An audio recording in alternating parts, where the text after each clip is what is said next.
Welcome to this online educational resource for the ASHP ACPE accreditation process for pharmacy technician education and training programs. This module will focus on completing the pre-survey packet for your pharmacy technician education program accreditation site survey. It is important to review all available resources before getting started to ensure that you understand the accreditation process.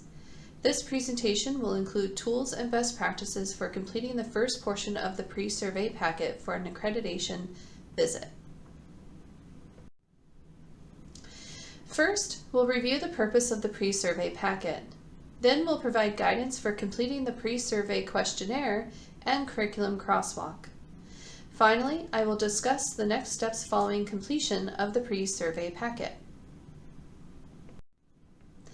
Before getting started, the first thing you should do is explore the ASHP website.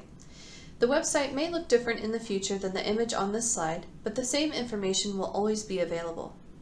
To find the landing page for all technician education program resources, you should go to the Practice Resources tab on the ASHP homepage and click ASHP Accreditation Programs.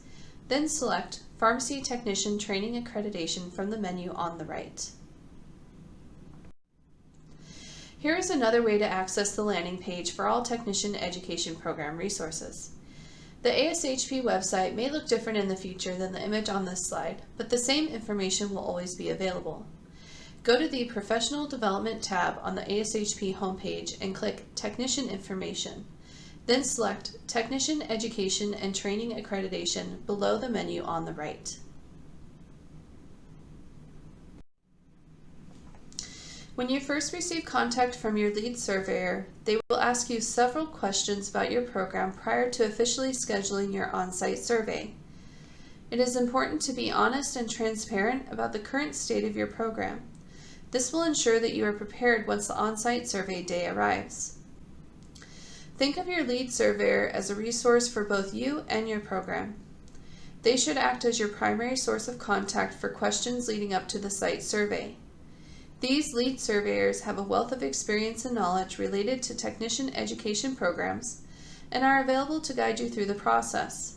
They will also be the ones to set the agenda for your on-site survey.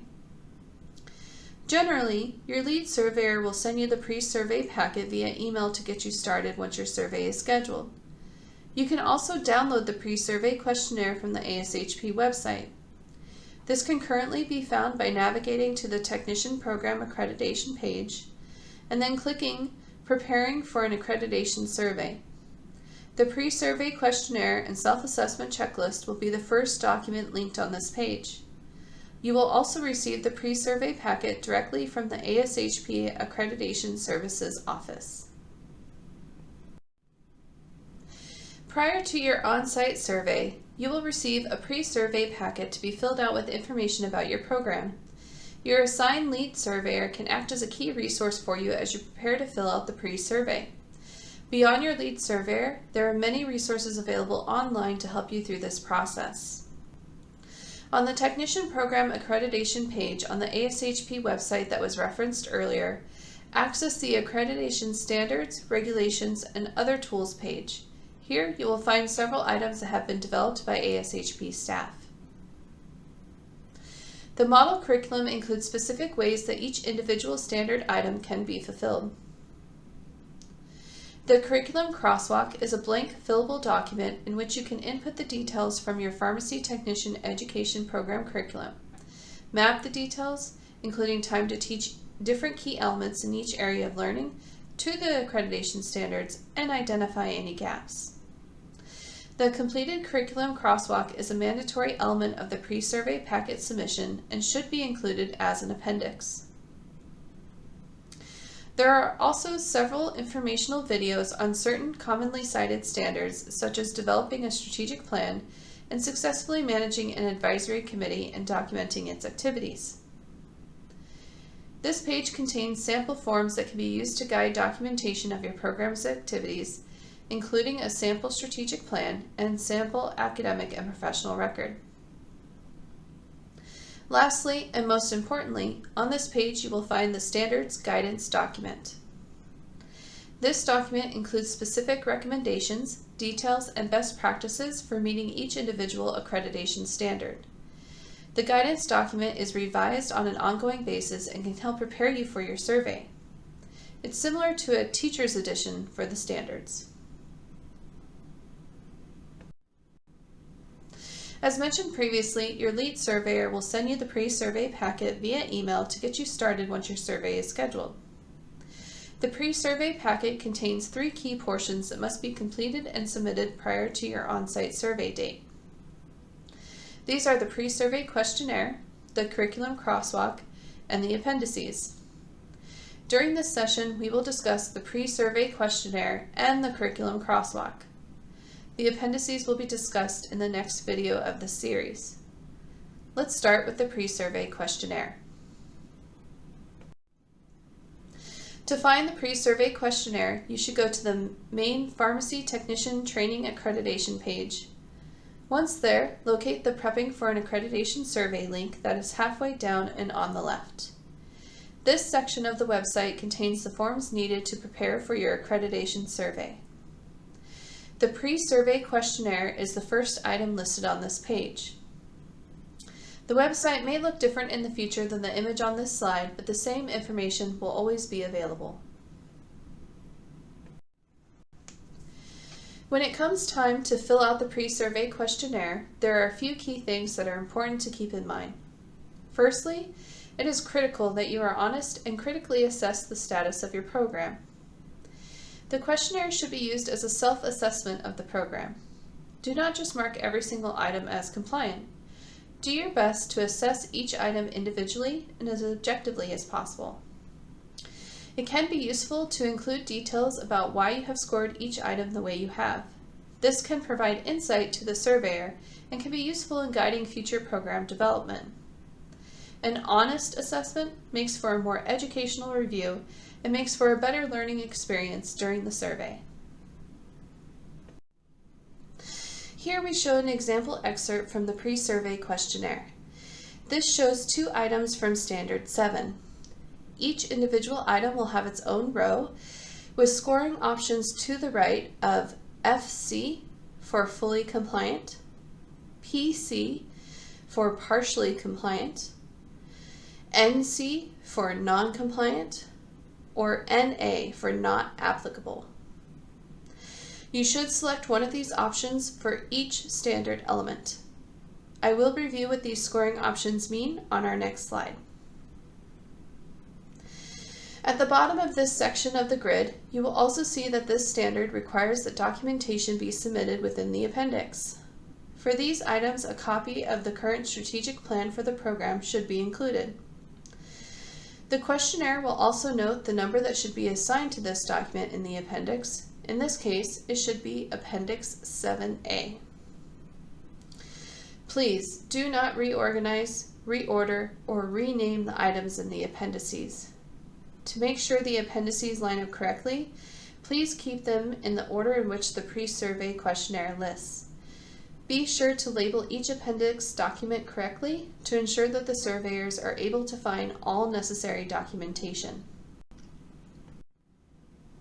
When filling out the questionnaire, answer options for each item include fully compliant, which means doing it all of the time, partial compliant, you're 1 to 99% of the way there, non-compliant, you're not doing it, or not applicable, it doesn't apply. It is important to include details about why you have scored each item the way you have, especially for anything that's marked less than fully compliant.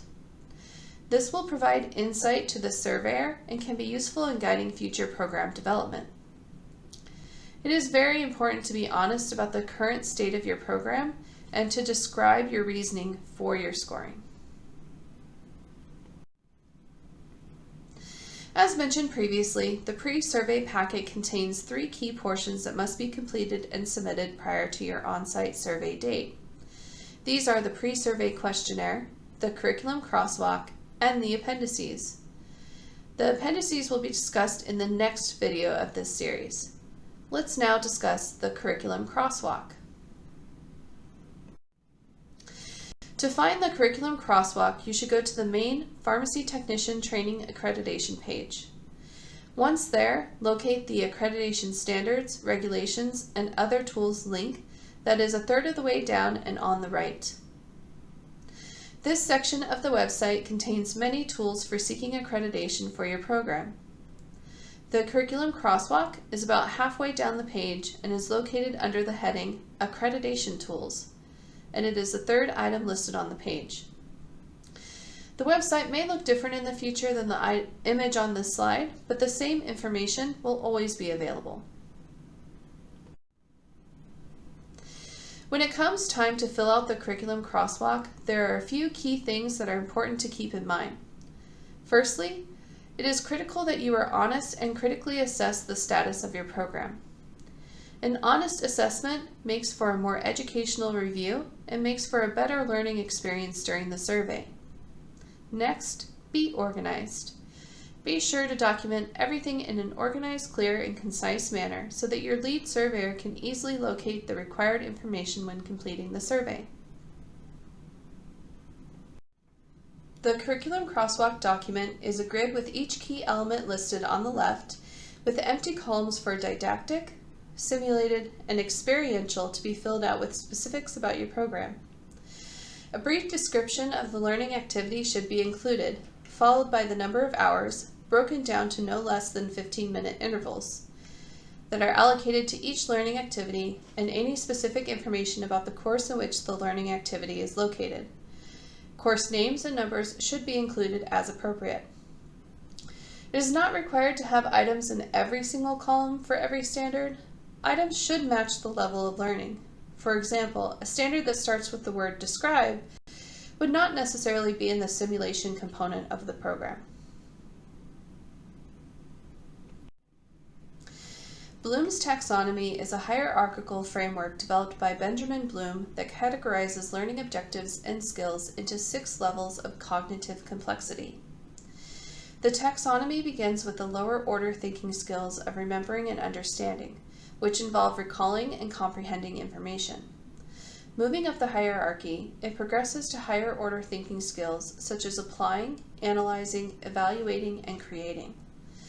Applying refers to the ability to use knowledge in new situations, while analyzing involves breaking down information into parts and understanding their relationships. Evaluating entails making judgments and assessments based on criteria, and creating involves generating new ideas, products, or interpretations.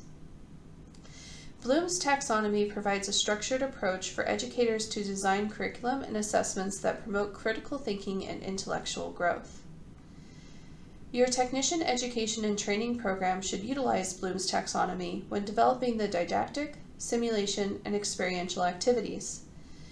Start by identifying the desired learning outcomes and objectives. Then, align each objective with a specific level of Bloom's taxonomy, such as remembering, understanding, applying, analyzing, evaluating, or creating. Design learning activities and assessments that target each level of cognitive complexity to engage learners at different stages of learning. Gradually progress from lower order thinking skills to higher order ones to promote deeper understanding and critical thinking. Provide opportunities for learners to apply knowledge in practical scenarios, analyze information, evaluate outcomes, and create new solutions. Regularly assess learners' progress to ensure mastery at each level before advancing to the next. The model curriculum provides example methods that could be used to meet each standard in each of the 3 separate learning methods and curricular components. Let's look at the example provided in the model curriculum for Standard 1.7. In the didactic portion of the curriculum, you can address Standard 1.7 by having a class discussion about the characteristics of effective working relationships. Have students give examples of working relationships that have worked well or not, and what made them that way. In the simulated or lab portion of the curriculum, this can be addressed by role-playing typical interpersonal situations that may be challenging, such as an uncooperative or disrespectful member of the healthcare team that the technician must interact with in a professional manner. Give students scenarios describing types of interactions that occur in the work of the pharmacy technician. Ask them what interpersonal skills are required to handle them effectively and what they would do in those situations. Describe sample conflict situations and ask students to discuss how they would handle them to resolve the conflict. Finally, in the experiential portion of the curriculum, ask students to describe some of the challenging situations requiring effective interpersonal skills that they encountered at the experiential site. Discuss how they handled them and other strategies that might have been used. Handle conflicts effectively at the experiential site. The curriculum crosswalk document, which you see as an example here, is a grid with each key element listed on the left, with empty columns for didactic, simulated, and experiential to be filled out with specifics about your program. A brief description of the learning activity should be included, followed by the number of hours, broken down to no less than 15-minute intervals, allocated to each learning activity, and any specific information about the course in which the learning activity is located. Course name and numbers should be included as appropriate. Please do not repeat or copy the examples provided when describing your program. Descriptions should be unique and specific to your program. Be specific about the activities that students will participate in. For example, you may simulate typical patient interactions, including challenging interactions that require conflict resolution. The model curriculum provides example methods that could be used to meet each standard in each of the 3 separate learning methods and curricular components. Let's now look at an example provided in the model curriculum for Standard 2.5. In the didactic portion of the curriculum, you can address Standard 2.5 by explaining, defining, and reviewing basic anatomy, physiology, pharmacology, and medical terminology relevant to the pharmacy technician's role. In the simulated or lab portion of the curriculum, this can be addressed by asking students to complete a matching activity during which they match medical terms with their definition and with their abbreviations. Give students a list of commonly used medical abbreviations and ask them to write the medical term they stand for. Have students match medications with the body system they are usually used to treat. For each body system, have students match typically used medications with their appropriate dosage forms, routes of administration, and doses. Finally, in the experiential portion of the curriculum, have students identify the primary indication of common medications being dispensed or prepared at the experiential site with their preceptor.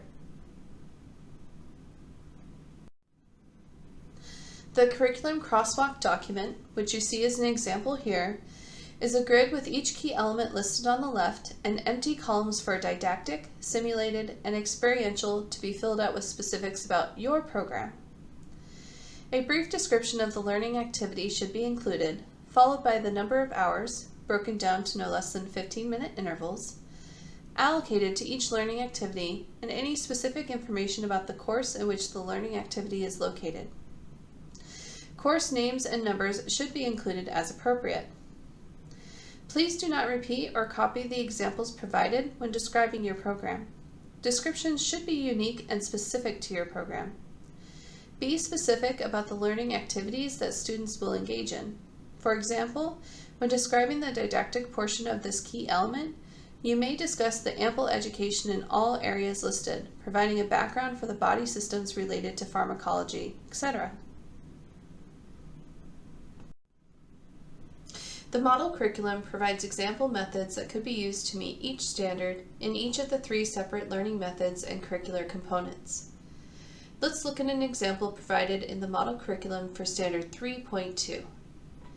In the didactic portion of the curriculum, you can address Standard 3.2 by explaining, defining, and reviewing how pharmacy technicians receive, process, and prepare prescriptions or medication orders for completeness, accuracy, and authenticity to ensure safety, including acting in accordance with state laws and regulations related to screening of medication orders, how to effectively obtain information to complete a prescription or medication order, how to assess for completeness and authenticity of information, how to identify possible inappropriate refills and renewals, and when the technician should notify the pharmacist of potential inappropriateness. In the simulated or lab portion of the curriculum, this can be addressed by simulating receiving prescription and medication orders and assessing for completeness and authenticity. Give students incomplete medication orders and ask how they would obtain the missing information. Include refill and renewal orders that are inappropriate during simulated activities. Ask students to correctly identify these. Give students sample refill or renewals and ask if they should notify the pharmacist of potential inappropriateness and why. Give students prescriptions and medication orders, some of which contain errors in completeness or authenticity. Ask students to determine if orders are complete or if they're authentic. Finally, in the experiential portion of the curriculum, have students comply with laws and regulations when receiving and screening medication orders at the experiential site, with oversight of the preceptor or the pharmacist. Have students use paper and electronic systems to receive prescriptions or medication orders at the experiential site. Have students assess prescriptions or medication orders for completeness and authenticity at the experiential site. Have students obtain information to complete a prescription or medication order as needed at the experiential site, and identify refills and renewals for which they should notify the pharmacist of potential inappropriateness at the site. The curriculum crosswalk document, which you see as an example here, is a grid with each key element listed on the left, with empty columns for didactic, simulated, and experiential to be filled out with specifics about your program. A brief description of the learning activity should be included, followed by the number of hours, broken down to no less than 15-minute intervals, that's allocated to each learning activity, and any specific information about the course in which the learning activity is located. Course names and numbers should be included as appropriate. Please do not repeat or copy the examples provided when describing your program.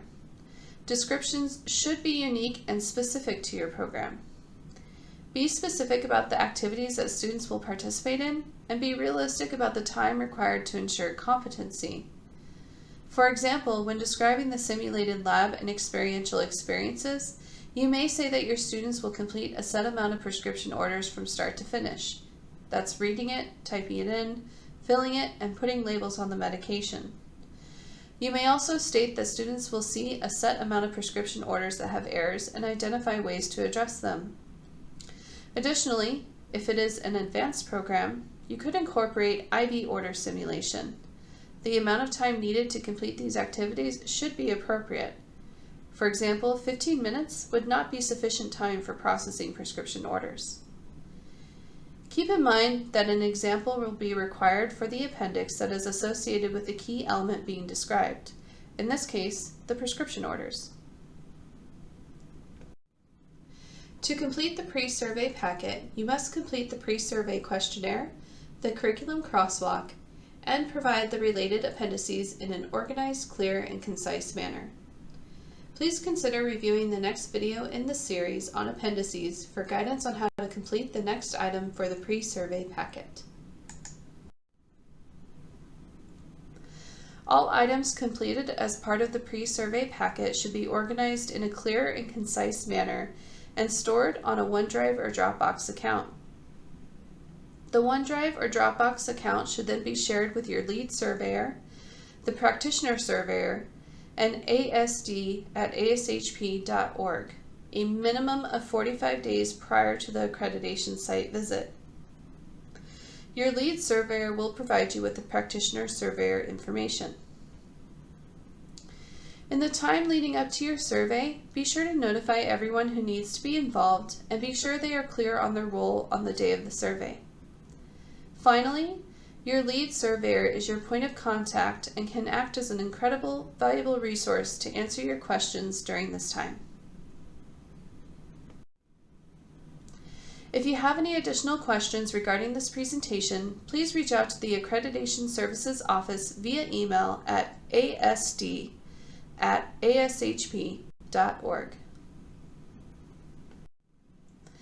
Thank you for joining us for this presentation.